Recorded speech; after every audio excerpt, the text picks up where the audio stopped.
मित्र हो नमस्कार. वाचन योग मध्ये आपलं स्वागत.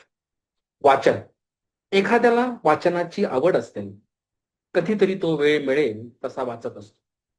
एखाद्याला वाचनाचा छंद असतो. तो नियमितपणे वाचत असतो. एखादा इतरांना काही सांगता यावं म्हणून वाचतो. एखादा लेखन करण्यासाठी वाचतो. एखादा स्वतःच्या ज्ञानात भर घालण्यासाठी म्हणून वाचत असतो. म्हणजे वाचन करण्याचे अनेकांचे अनेक उद्देश असतात.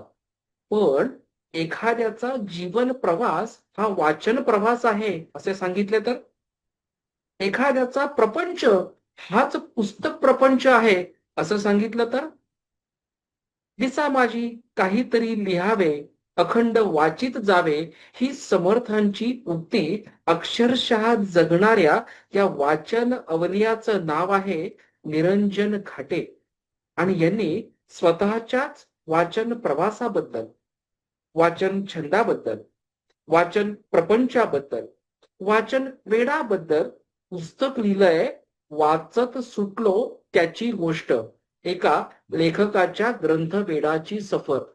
घाटे सर म्हणतात, वाचन ही एक नशा आहे आणि एखादं आवडीचं पुस्तक मिळालं तर ती नशा जबरदस्त चढते.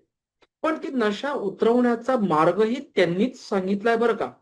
ते म्हणतात की ही नशा उतरवण्याचा एकमेव मार्ग, जे पुस्तक आपल्याला आवडलं आहे, वाचलं आहे, त्याच्याबद्दल इतरांना सांगणं. म्हणजे होतं काय, इतरांना आपण त्या पुस्तकाबद्दल सांगितलं की आपण त्या पुस्तकातून मोकळे होतो आणि नवीन वाचायला सुरुवात करतो. किती साधं सोपं तत्वज्ञान आहे. आणि हे सांगताना ते अगदी प्रांजळपणे कबुली देतात की त्यांच्या वाचनावर आणि लिखाणावर समर्थ रामदासांचा प्रभाव आहे. पण पत्नी सवितामुळे त्यांचा वाचन प्रपंच हा सुकर आणि सुखकर झाला आहे. इतर मान्यवरांचाही ते आवर्जून उल्लेख करतात. हा प्रांजळपणा, हा प्रामाणिकपणा केवळ वाचनामुळेच प्राप्त होतो. कारण वाचनामुळे आपला दृष्टिकोन विकसित होतो. स्वतःच्या पलीकडे पण एक जग आहे, ज्याचा आपल्यावर कळत नकळतपणे प्रभाव पडत असतो, हे वाचनामुळेच तर समजतं. घाटे सरांचा भर हा जास्त करून इंग्रजी पुस्तकांवर आहे. त्याचं कारण पण त्यांनी सांगितलेलं आहे. लेखन आणि वाचन या खरं तर एकाच नाण्याच्या दोन बाजू आहेत. पण या दोनही बाजू समर्थपणे सगळ्यांनाच पेलता येत नाहीत. पण हे वाचनरूपी शिवधनुष्य घाटे सरांनी मात्र अगदी समर्थपणे पेललं आहे.